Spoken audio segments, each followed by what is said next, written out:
American Era by Alfred McCoy. By companions that you can see at the screen now.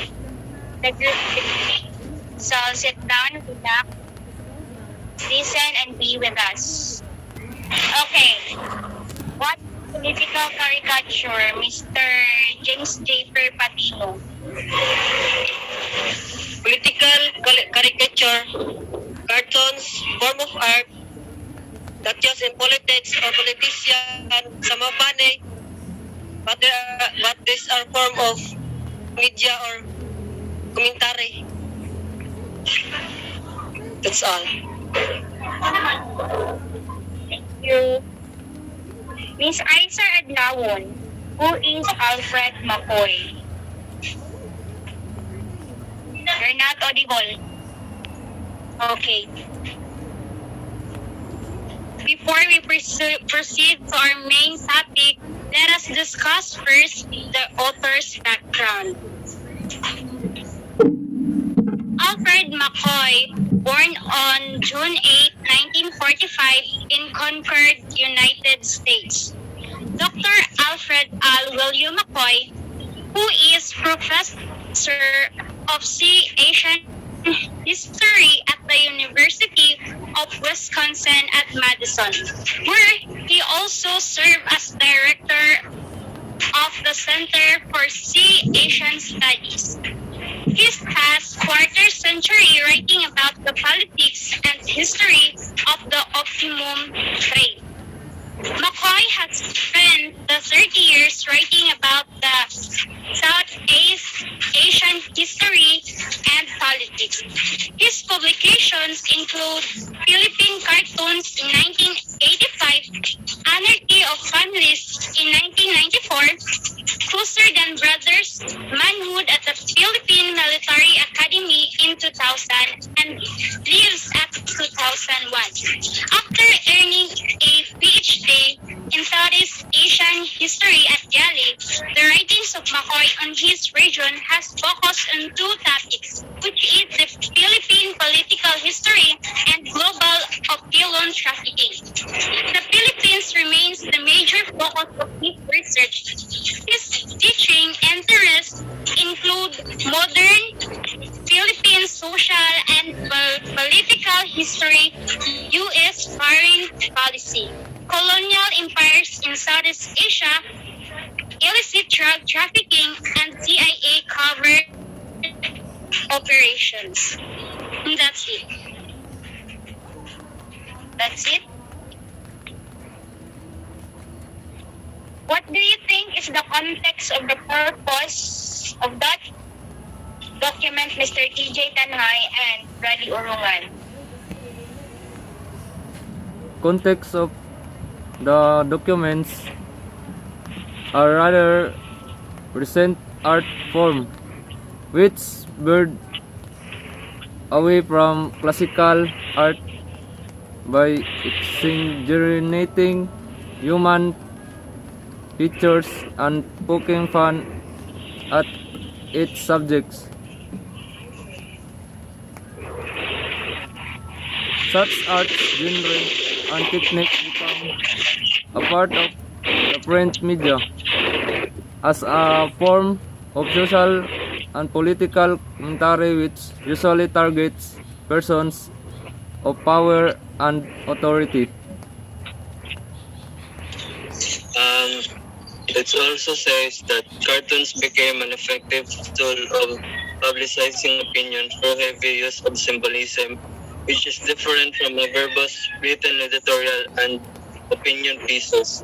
The unique way that a caricature represents opinion and captures the audience's imagination is reason enough for historians to examine these political cartoons.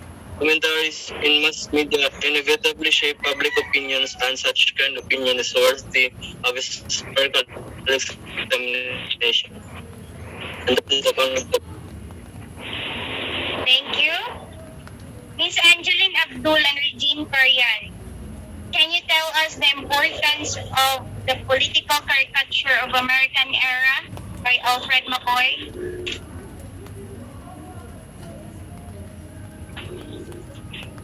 Importance of Political Caricature of the American Era by Alfred McCoy.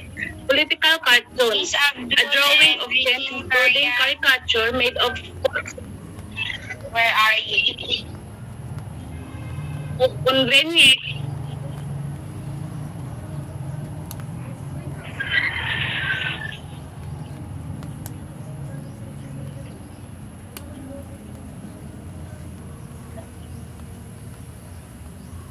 You're not audible. Oy, tingog si Kon, Korean. Padayon, madungog mo na ako. Excuse me if you're not audible.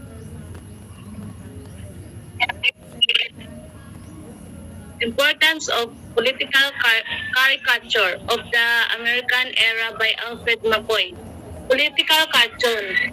A drawing of film including caricature made of purpose of conveying editorial commentary on politics, politicians, and current events, such as cartoons play a role in the political discourse of society that provide for freedom of the speech and of the press.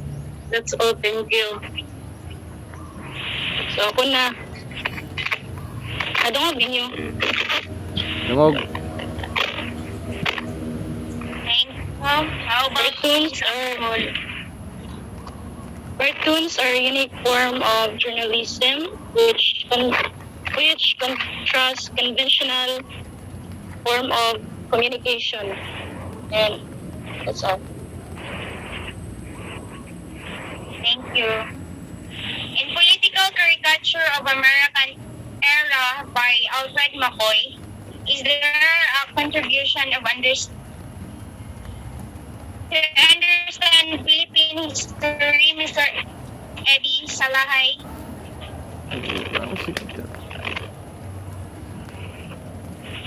Mr. Eddie Salahay. Excuse me, nawala si Mr. Eddie Salahay.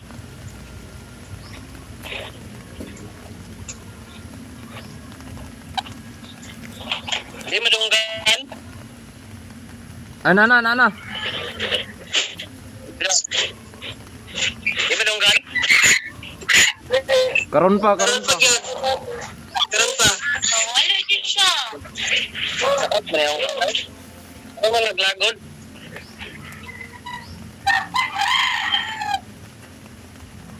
Balik basa? Oh, continue. Sige. American gain to control and oppress Filipino using ostensibly innocent Americans that things dominating their minds and psyche according to an analysis of political caricature for the American period. Maura, that's all. Thank you. These caricatures clarify historical information and serve as eye-openers to the realities experienced by the people under American occupation. The book of Alfred McCoy reflected anti-American sentiments in addition to the condemnation of the ruling class, which gave us a glimpse of Philippine society of the past, visualize its historical politics, and appreciate the representations of perceptions of the Filipinos of that era. That's it. This report brought to you by Aiza Adlawon, Angeline Abdul, Regine Carian, TJ Tanhay, Rally Urungan, Eddie Salahay, James J. Patino, and Nancy Adlaon, saying thank you and have a nice day. Thank you. Goodbye.